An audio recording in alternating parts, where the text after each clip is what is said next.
নারী জীবনের আসল সার্থকতা নাকি শুধু মা হওয়ার মধ্যেই। সমাজ যেন এক অদ্ভুত হিসেব কষে বসে আছে। গর্ভে সন্তান ধারণ করতে না পারলে একজন নারীর সমস্ত গুণ, তার সমস্ত অর্জন এক নিমিষে শূন্য হয়ে যায়। কিন্তু সত্যি কি তাই?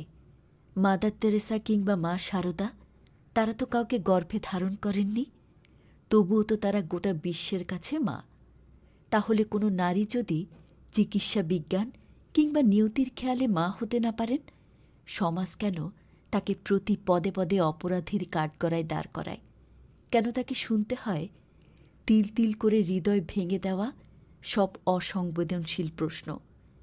আসসালামু আলাইকুম, আমি মির্জানা। আজকের ভিডিওতে আপনাদের শোনাব বিপাশার গল্প। বিপাশা কোনো কাল্পনিক চরিত্র নয়। বিপাশা আমাদের সমাজেরই সেই হাজারো নারীর প্রতিবাদী মুখ, যাদের নীরবতাকে দুর্বলতা ভেবে সমাজ আঘাত করতে চায়, কিন্তু সঠিক সময়ে কিভাবে কঠিন জবাব দিয়ে নিজের আত্মসম্মান বাঁচিয়ে নিতে হয়, বিপাশা আমাদের সেটাই শিখিয়ে দেয়। সরজিৎ ঘোষের অসাধারণ একটি লেখা নিয়ে আজকের উপস্থাপনা।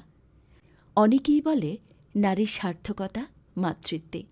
আচ্ছা, যে মেয়েটি বিয়ের 10 বছর পরেও মা হতে পারেনি, তাহলে তার নারী জন্মের সার্থকতা নেই? কি অদ্ভুত সব মানুষজন! আমার পরিচিত একটি মেয়ের কথা তাহলে বলি। বিয়ে হয়েছে 11 বছর।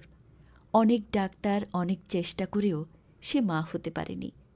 প্রথম প্রথম অনেকেই অনেক কথা বলতো। আত্মীয় পরিজন থেকে শুরু করে পরিচিত মহলে মেয়েটিকে দেখলেই জিজ্ঞেস করত, এখনো বাচ্চা হয়নি? তোদের এত টাকা পয়সা কে ভোগ করবে? বাচ্চা হচ্ছে না নাকি ইচ্ছে করে নিচ্ছিস না? বয়সে বড় এক নিকট আত্মীয়া উনি প্রায় বলতেন, মা হতে না পারলে নারী জীবন বৃথা। এমন কথায় মেয়েটি কষ্ট পেত ভীষণ। যেখানেই যেত সেই এক কথা, কেন বাচ্চা হয়নি? মেয়েটিকে বুঝিয়ে দেওয়া হলো এ সমাজে মা হতে না পারলে তার কোনো মর্যাদাই নেই। প্রথম কয়েকটা বছর নিজেকে এক প্রকার ঘরবন্দি করে ফেলেছিল। পরে যখন বুঝল মা না হতে পারাটা তার তো হাত নেই। এই পৃথিবীতে সবাই কি গর্ভধারিণী হতে পারে? মা শারদা, মাদার টেরেসা গর্ভধারণ না করেও তো জগতের মা। নিজেকে একসময় বদলে নিল মেয়েটি।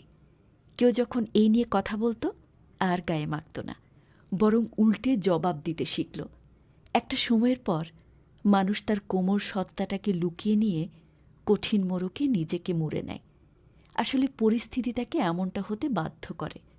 তো একদিন ওই আত্মীয়া, যিনি বলতেন বাচ্চা না হলে একটা মেয়ের জীবন বৃথা, উনি একদিন এক অনুষ্ঠান বাড়িতে ভরা আসরে কথাটা তুললেন। সকলের সামনে ব্যাপারটা মুখরোচক করে বলতে শুরু করলেন, এই যে আমাদের বিপাশা, ওর যদি একটা বাচ্চা থাকতো কত ভালো হতো, তাই না? কি সুন্দর করে মামা বলে ডাকত।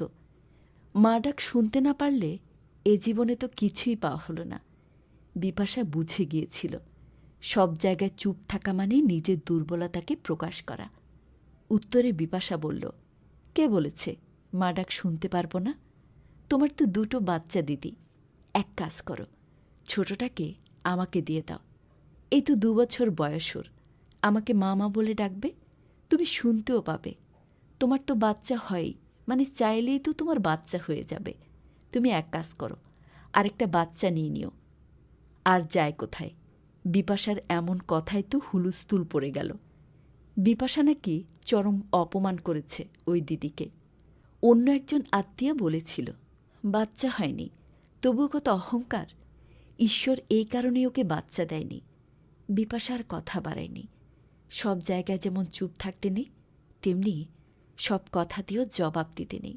কারণ জবাব না দেওয়াটাও এক প্রকার জবাব।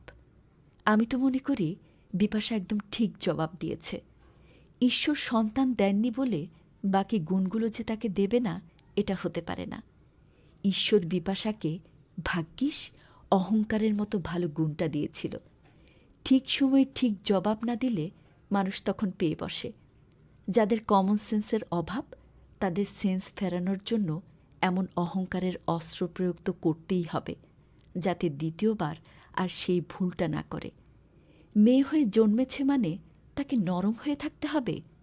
মেয়েদের একটা তেজ থাকা দরকার, যে তেজটা বিপাশা তৈরি করেছে।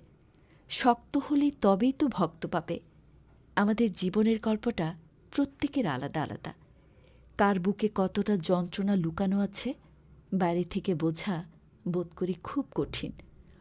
বোধ বুদ্ধিহীন মানুষ সেটা বুঝলে তো, যে প্রশ্নটা করলে মানুষ সবচেয়ে অস্বস্তিতে পড়বে, লজ্জায় কুঁকড়ে যাবে, সেগুলো জিজ্ঞেস করে নিজের পৈশাচিক আনন্দ চরিতার্থ করবেই। দেখবেন কেউ কেউ আছে মানুষের দুর্বল জায়গাগুলোতে কামড় বসায়, সব জানে, তারপরেও জিজ্ঞেস করবে কেন বিয়ে হয়নি, কেন বাচ্চা হয়নি, কেন চাকরি পায়নি, কেন ডিভোর্স হলো, হাজার রকমের প্রশ্ন। মাঝে মাঝে ভাবি যারা এগুলো জিজ্ঞেস করে তাদের লাভটাই বা কী? কিছু মানুষের এই দোষগুলো রক্তেই থাকে। যার রক্তেই এই দোষ লেগে আছে তাকে রক্ত পাল্টালে তো সে আর বাঁচতেই পারবে না। যাদের স্বভাব যায় না মোলে, তাদের সপাটে জবাব দিয়ে নিজেকে বাঁচতে হয়।